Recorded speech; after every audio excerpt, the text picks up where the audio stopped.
Olá, sejam muito bem-vindos a mais um episódio do Mundo na Zona.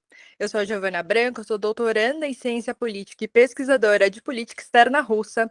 E hoje eu estou aqui para falar sobre os principais acontecimentos dos últimos dias. E novamente o mundo está louco e nós temos muitas coisas para falar. Começando pelo conflito entre a Rússia e a Ucrânia. A gente teve aqui uma novidade nesses últimos dias e é óbvio que eu não podia deixar de incluir isso na pauta, que foi a confirmação de um cessar-fogo no Mar Negro. Tanto Rússia quanto a Ucrânia aceitaram essa negociação. A gente teve uma declaração na última terça-feira que foi liberada primeiro pela Casa Branca, então mostra ali algum tipo de participação dos Estados Unidos nesse processo de negociação, e logo em seguida a gente teve a confirmação dos representantes do Estado ucraniano. A Rússia, por enquanto, não se pronunciou sobre esse acordo, mas tudo indica que, de fato, ele foi aceito por ambos os lados e deve entrar em vigor logo mais. Não é aquele cessar-fogo de 30 dias que a gente viu começar uma negociação há um tempo atrás. E a gente também ainda tem várias indefinições em relação a esse acordo que, de fato, foi fechado.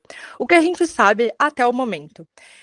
Rússia e Ucrânia concordaram com um cessar-fogo na região do Mar Negro, que foi um campo de batalha muito importante desde o início dessa guerra, que já dura mais de 3 anos.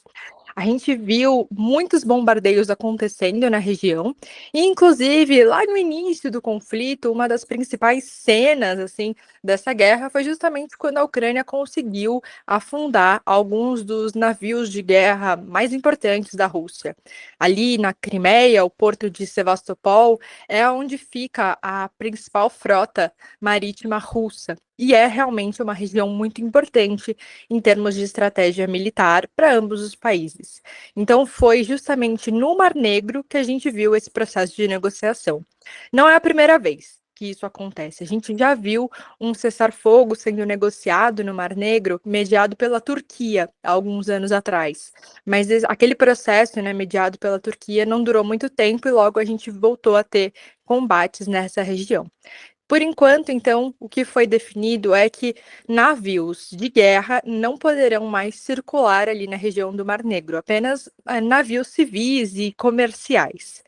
Isso permite tanto a Ucrânia quanto a Rússia retomar o seu comércio justamente por esta região marítima do Mar Negro. E isso permite a escoação de grãos, principalmente das duas economias, já que ambas são grandes produtoras de grãos no mundo. A Ucrânia já tinha deixado bastante clara a sua intenção de retomar o comércio marítimo pelos portos de Kherson e de Nikolaev, que são justamente nesta região. E agora ela pode, a princípio, retomar esse comércio internacional e a exportação dos seus grãos para o restante do mundo. O que não fica claro nesse acordo é, primeiro, quando ele começa, e segundo, se a região portuária está incluída ou não nesse processo de cessar-fogo. Se, por exemplo, os ataques às estruturas portuárias também foram, de alguma forma, barrados nesse processo. Mas ainda assim já é algum tipo de avanço bastante grande, porque a gente viu até então, a gente estava num momento de difícil negociação entre russos e ucranianos. A princípio não havia ali nenhum tipo de espaço de negociação possível. Ambos queriam objetivos conflitantes com os processos de negociação, e agora pelo menos a gente tem um início, né, um primeiro passo rumo a um cessar-fogo mais generalizado. É óbvio que ainda não resolve todo o problema, as pessoas continuam tendo muitas baixas de civis, a gente continua com ataques extremamente violentos, e também a gente não tem aquele processo de cessar-fogo contra as estruturas energéticas, principalmente dos países, né, que foi o primeiro processo de negociação que a gente ouviu falar. Mas, de novo, retomo que é um processo importante e é um primeiro passo para a gente visualizar, pelo menos, a resolução desse conflito. Então, isso é bastante importante que aconteceu nesses últimos dias, incluindo também as consequências dessa retomada do comércio marítimo via Mar Negro. Os Estados Unidos declararam também, junto com esse processo, que estariam dispostos a retomar o comércio internacional com a Rússia em alguns setores, por exemplo, o setor agrícola, justamente, aquele setor que é exportado por essa região, e também suspender algumas sanções russas em relação à sua retirada do sistema SWIFT, que é aquele sistema interbancário, né, de transporte de informações entre bancos ao redor do mundo. Essa foi uma das principais sanções durante essa guerra e, de alguma forma, ela assustou a todos, justamente porque não era esperado.